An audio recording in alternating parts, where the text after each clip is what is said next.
Welcome back into Talking Fitchburg. It's time for some consumer protection with our friends from the Department of Trade Consumer Protection. Michael is here. Today we're going to be talking about fake application fees. Wisconsin consumers report to DATCP that there's some imposters saying that their landlord's asking for application fees. Very interesting. And I had a sidebar conversation with you, might as well bring it on air, about application fee, because I was like, hey, somebody told me that these were happening. I was like, what? There's no thing as an application fee. So first off, just to correct the record here, application fees, what could that mean if you are buying somewhere first off? Because you may see that show up. Yeah, you may see it. And so landlords might be asking for an application fee. And while that practice is acceptable to take the money, that can only be applied towards rent or some other type of payment. There can't be a fee just to apply where that landlord or property owner just gets to keep the money. That's not allowed in Wisconsin. Now we go to the, this is a good lead-in, because now we transition to the person impersonating a landlord asking for application fees. So scammers just scammers, huh? Yeah. Scammers are just scammers. Go ahead and answer that. I don't know how you answer that, but go ahead. Well, what we're seeing, and we're seeing this happening more often, are scammers are kind of infiltrating legitimate platforms where, you know, all these websites that offer rental housing, and they're then kind of diverting, either taking those property pictures, information, and reposting it on a different platform, or just changing the contact information. And so then what is legitimately being offered as a rental property, but in fact, they're then diverting that contact information to the scammer. And then they're saying, well, we need an application fee. We need you to provide an application with all your personal information.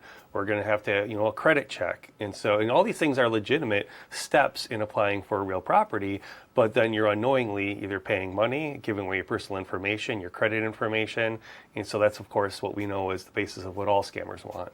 First off, what can consumers do to avoid being scammed in this way? Well, first recognize that this issue exists, and so they want to make sure. And then the next is, if you're starting to get that funny feeling, like the answers or the questions that you're asking, if you're not getting answers, and that's what kind of tipped off this particular consumer who reached out, is they started asking questions about the utilities, the appliances, what is the parking, when can they get in? And the landlord, who they thought they were talking to, couldn't provide answers. Well, any real property owner is going to have answers to all of those. So that was a good sign, is making sure that you ask questions. Next is asking for a phone call. Just saying, hey, can I just talk to you in person so we can just talk through a few of these things? You know, the scammer's not going to really want to talk to you. Some will, but they like to do it through text or, so chat bots. And then really, and here's the key one, is just doing a little bit of background research. So just because you see the property listed on one, check and see, is it listed someplace else? You know, you do a quick address search. If that property is on multiple areas, it'll show up. And then say, hey, does the contact information match? Because if I go and I find 123 Main Street on this site, and it has Michael Domke as a landlord, and then I go to 123 Main Street on this site, and it has Jeremy as a landlord, well, huge red flag. In addition, I'm going to couple that also with social media. We're starting to see social media be a really big platform to promote rental properties. We just had a few complaints come in this week where TikTok was being used to promote, and we had two particular unfortunate victims that, you know, sent money and information. Well, because it's easy. It's easy. It's convenient. It's like, I'm searching. Oh, what do you know? Algorithm starts pulling some of those things in, and you're like, all right, well, this is easy. Right. Dang. I'm just probably reprocessing this. Like, it's interesting. So regardless of that kind of asking some more questions and stuff, as far as doing searches, legitimate searches, like, you started off the year talking a little bit about make sure you find the right site, make sure you're going to the legitimate site. It's hard now to say, like, you don't know when you are researching these places, so how do you even verify it trusted? How do you verify that it is trusted? I like the idea of comparing, but any other suggestions as you're searching the World Wide Web on trying to, like, legitimize these businesses? Because you may be on a completely fake one altogether for all. That was where I was leading to, but I think it depends on which platform you're seeing it promoted on. So let's just say you have, let's use like michaelsapartments.com. Let's just say it's a well-recognized one, like one of the other ones that you're well-known with. If you go on there and you see the property, it doesn't hurt to then contact them directly and say, hey, I just want to say, what are the backups for legitimacy of this? You know, what protections do you offer for this website? But really it comes down to, hitting those top 10 or 12 and just see if it's cross-listed.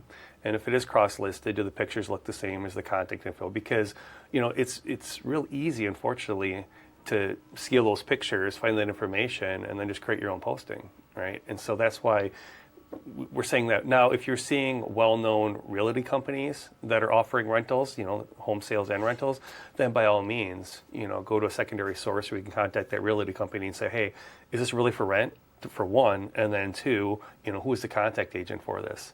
So it's kind of those things where you got to do a little bit of digging, and I think it's worth the time because there's a lot of money in a security deposit and rent. I mean, it's real easy for consumers to throw $3,000 towards who they think is a potential landlord, and then it's gone. Well, I think the pressure because there's the demand right now for getting an apartment is high, so you may not even want to go look at the like. My thought is like, why wouldn't you want to go to the call up and go to and see a site visit and but you may not have time. It may be like, I got to do this now, so make sure that I get it in. Like you kind of feel that pressure, but I like the idea of pulling back here a little bit and kind of double backing on it. I'd go right to their website too if they have one, if you can verify that it is. Yeah. Which why I posed that question. Yeah.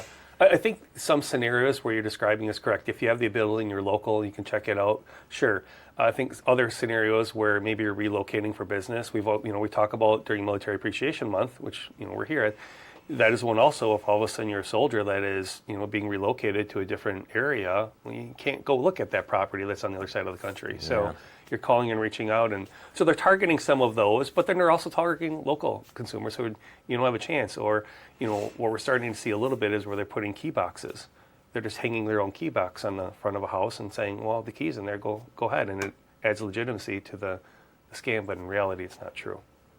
Is there some tools out there on your website that A, help us remember that this is what that scam looks like, but B, just as we're considering getting into a contract and stuff, that we're making the right decisions here? Absolutely. I would encourage everyone, if you're a long-time renter or you're first-time renting, our landlord tenant guide is an excellent resource to give you a great snapshot of all of your responsibilities, but protections that are offered. But it also gives you some insight into the questions you should ask. We also have a tenant's rights and responsibilities that kind of lets you know, hey, this is what my end of the bargain is when I'm signing up. Sometimes there's a misconception that a tenant signs a lease and then they can just go hands off and that's it, and it's not. It's a relationship, and there's got to be communication and that partnership to make it successful. And so those two resources on our website are really a great tool to help you understand not only what am I supposed to do, but if you're a new time renter, it helps you vet with some of these questions. That's the key in how we were talking about what can you do. Ask questions. And if the scammer can't give you the right answers, or the answers seem fishy, or they're paused or delayed, there you go. Listen to your gut and be like, well, maybe this isn't real. I will emphasize it's also a great opportunity where we talk so much about that emotional response. If you get that great property and it's in high demand, and you want it, and it's the perfect spot, it's got great schools, you might be willing to kind of let your guard down and ignore some of these red flags. And that is why it's such a prime opportunity for these scammers to try and take advantage. So listen to your gut, pause, do the things that we're talking about.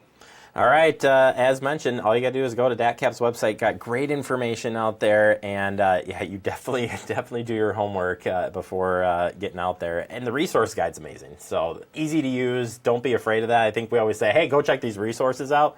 I think they're very helpful. They're not complicated. They're just written perfectly to help you digest all of this craziness. Yeah. I appreciate you saying that, because that is our intent. Our intent is to make this easily digestible. We're really kind of distilling down the law, and the law can get very difficult to understand. The words matter there. And so we're trying to say, hey, here's what the message is, and here's what you need to understand. But I would encourage everyone, go visit our website at datcp.wi.gov. Or if you have any questions about what we're talking about here, please call our hotline at 1-800-422-7128. We'll answer any question you have. All right, Michael, always a pleasure. Thank you so much. Thanks, Jeremy.